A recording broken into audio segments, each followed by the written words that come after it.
नमस्कार दोस्तों, मैं हूं सुरजीत श्याम। आप देख रहे हैं वर्कर वॉइस डॉट इन। दोस्तों, आप में से पूरे देश के जमाकर्ताओं का जिनका पैसा सहारा इंडिया के अंदर फंसा हुआ है, उनको पता भी नहीं था कि उनके साथ किस तरह से फर्जीवाड़ा किया जा रहा है, और जिसकी जानकारी सर्वप्रथम फरवरी 2022 में पटोरी समस्तीपुर बिहार से हमने दी थी।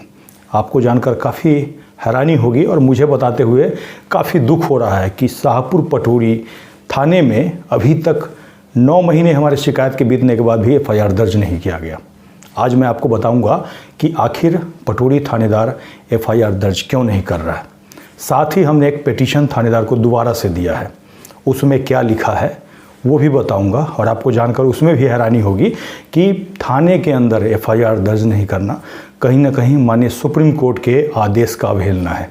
कैसे, इसके लिए इस पूरे वीडियो को देखें, क्योंकि न केवल आपको जानकारी दूंगा बल्कि प्रूफ के साथ बताऊंगा, और जो भी बात मैं कहता हूं उसको साबित करता हूं, जैसा कि आप सभी लोगों को पता है।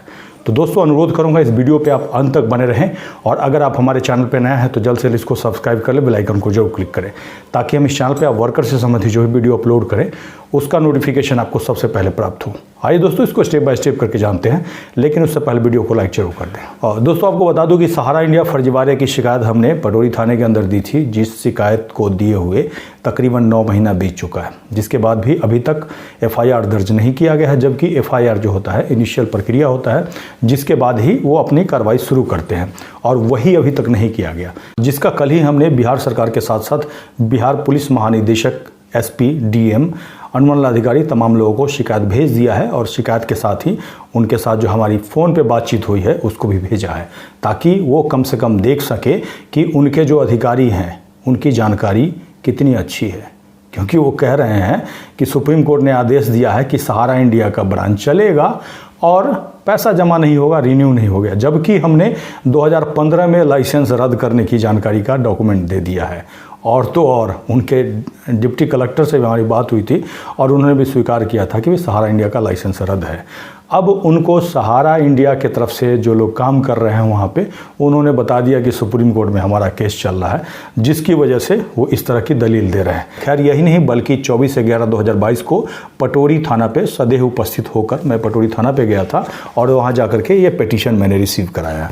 और ये पिटीशन जो है हमारा 21/2/2022 को जो हमने कंप्लेन दिया था, उसके बाद 28/6/2022 को, जिस दिन हमने एक दिन का भूख हड़ताल करके और वहाँ पे एक ज्ञापन दिया था, इसका एक रिमाइंडर है। और इसके साथ ही हमने यहाँ पे गृह मंत्रालय का कॉपी लगाया है, जो कि भारत सरकार के गृह मंत्रालय ने सभी राज्य के चीफ सेक्रेटरी और प्रिंसिपल सेक्रेटरी होम डिपार्टमेंट्स को भेजा है। और एक सर्कुलर नहीं है, यहाँ पे 3 सर्कुलर है, और इस सर्कुलर के हिसाब से क्या है वो मैं आपको बता देता हूँ। जिसमें कि भारत सरकार के गृह मंत्रालय ने 12 अक्टूबर 2015 को, 5 फरवरी 2014 को और 10 मई 2013 को सभी राज्यों के मुख्य सचिव को पत्र जारी कर प्रत्येक मामले में, यानी कि जो भी उनके पास शिकायत आएगा उसमें एफआईआर दर्ज करने की सलाह दी थी, जिसमें कहा गया था कि सीआरपीसी की 154(1) के तहत पुलिस अधिकारी प्रत्येक सूचना पर मामला दर्ज करने के लिए बाध्य है, यानी कि एफआईआर दर्ज करने के लिए बाध्य है, उनका ये ड्यूटी है। तो ऐसा पत्र क्यों भेजा गया था? तो ऐसा पत्र इसलिए भेजा गया था कि माननीय सुप्रीम कोर्ट ने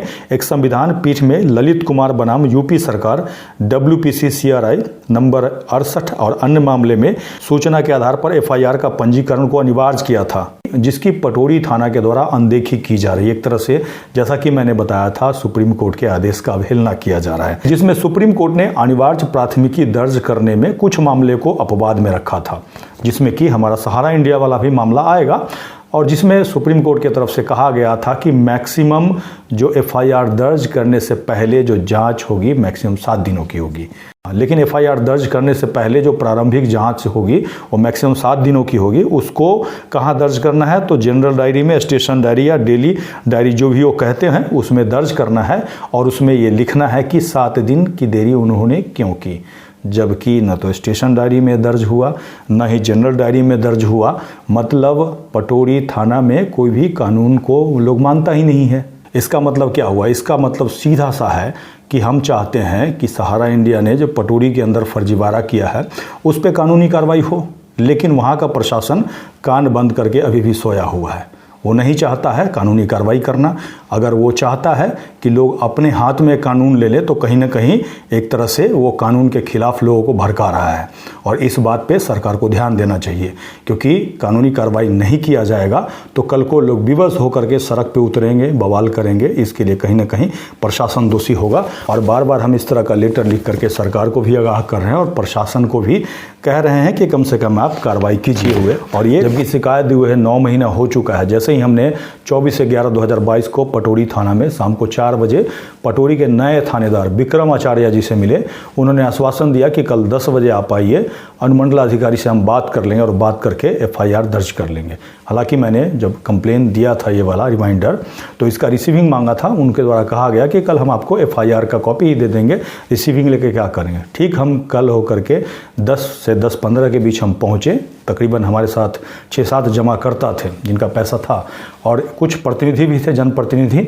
जबकि 11:15 के आसपास हमने उनके नंबर पे फ़ोन किया, जब वो थाने पे उपस्थित नहीं थे, तो पता चला कि वो किसी काम से निकल गए। उन्होंने कहा कि 1 घंटा के बाद आप आइए। हम बोले कोई बात नहीं, हम 1 घंटा थाने पे रुक जाएंगे। हम 1 घंटा थाने पे रुके रहे। उसके 15 मिनट के बाद तकरीबन 12 बजे, 12:15 बजे के आसपास हमने दूसरे साथी के नंबर से जब उनके नंबर पे फ़ोन किया तो फिर से 1 घंटा के बाद आने के लिए कहा गया। मुझे लगा कि टाल मटोल किया जा रहा है, इसीलिए मैंने क्या किया, वैसे ही पोस्ट ऑफिस गया, फ़ोटोकॉपी कराया और फ़ोटोकॉपी करा करके स्पीड पोस्ट और रजिस्टर्ड पोस्ट से मैंने थाना के साथ साथ जो कॉपी दिया है आरक्षी अधीक्षक यानी कि SP को दिया है और पुलिस महानिदेशक बिहार को दिया है। और साथ ही मैंने नीचे लिख भी दिया है कि हमने सदैव उपस्थित होकर के कल 4 बजे आवेदन दिया था, लेकिन इसका रिसीविंग नहीं दिया गया, इसीलिए मैं इसको डाक से भेज रहा हूँ। और इसको भेजने के बाद तकरीबन 2 या 2:30 बजे फिर से गया होगा। पता चला कि थानेदार महोदय आए हुए हैं, जबकि थाने के अंदर नहीं थे। वो अपने थाने के पीछे एक आवास है वहाँ आराम कर रहे थे। फ़ोन किया तो फ़ोन उनका आउट ऑफ कवरेज एरिया बता रहा था, शायद उन्होंने फ्लाइट मोड में लगा रखा था।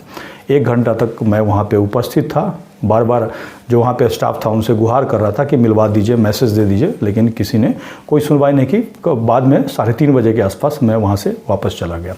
वापस जाने के बाद शाम के समय फिर से मैंने पटोरी थानेदार के नंबर पे फ़ोन किया।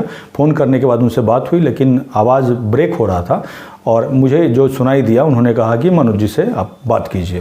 खैर मैंने सोचा कि कल होकर के मैं बात करूँगा, और कल होकर के जानकारी मिली कि पटोरी थाना पे क्या है, तो जनता दरबार है। तो मुझे लगा जनता दरबार में पटोरी थानेदार शायद मिल जाएंगे, तो मैं करीब 12 बजे के आसपास जनता दरबार में पहुंचा। लेकिन पता चला कि जितने भी फरियादी है इधर उधर घूम रहे हैं। उनके हाथ में एक नोटिस था जो कि जनता दरबार में बुलाए जाने के लिए उनको दिया गया था, और उसमें 11 बजे का समय था, लेकिन 12 बजे तक किसी का कोई अता पता नहीं था।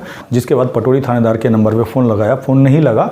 तो फिर जिसको उन्होंने कल शाम को कहा था, मनोज जी को फ़ोन किया। फ़ोन करने के बाद उन्होंने कहा कि कल हम आपको पूरा दिन आपका वेट किए हैं और आप थाने पर ही नहीं थे। जबकि हमने उनको सीधा सा एक ही जवाब दिया कि आप अपना CCTV चेक कीजिए कि हम नहीं थे कि आप नहीं थे। खैर उन्होंने बोला कि हम किसी अन्य केस के जांच में बाहर निकल गए हैं, सो हमारा कोई भी लौटने का ठीक नहीं है। उसके बाद मैं सीधे हाजीपुर निकल गया। हाजीपुर पासवान चौक से पहले एक दुकान पे हम लोग नाश्ते के लिए रुके थे। वैसे ही हमारे फ़ोन पे नज़र गई और फ़ोन पे मनोज जी का 8 मिस कॉल था। जब उनको कॉल बैक किया तो उन्होंने कहा कि हमने सहारा वाले को बुला रखा है, आप कहाँ हैं। जबकि थोड़ी देर पहले यानी कि तकरीबन 1-1.5 घंटा पहले उन्होंने कहा था कि हमारा आने का कोई समय फिक्स नहीं है। अब अचानक से बुला करके और एक तरह से परेशान करना था, और वो ये कह रहे थे कि वो अपना पक्ष रख रहे हैं, आप अपना पक्ष आके रखिए। जबकि हमने उनको सीधे तौर पे कहा कि हमने अपना जो पक्ष है ये 55 पेज में आपके पास रख दिया है, वो भी रिटेन, और आप उसको पढ़िए और उस पर कार्रवाई कीजिए। उन्होंने सीधे कहा कि हम पढ़ रहे हैं लेकिन हमको समझ में नहीं आ रहा। अब सवाल ये उठता है कि ऐसे लोगों को जांच क्यों दिया जाता है और ऐसे लोगों को थाने में क्या काम है, जिनको हिंदी में मैं लिख करके दे रहा हूँ, भले ही इसके साथ अंग्रेजी वाला सर्कुलर क्यों न हो कह रहे हैं। और अगर हम सही बता रहे हैं तो अगले के ऊपर FIR दर्ज क्यों नहीं किया जा रहा है। सवाल हमारा यही है, चाहे वो पटोरी प्रशासन से हो, बिहार सरकार से हो, भारत सरकार से हो, क्योंकि FIR दर्ज नहीं करेंगे तो कैसे पैसा मिलेगा, आप हमें बताइए।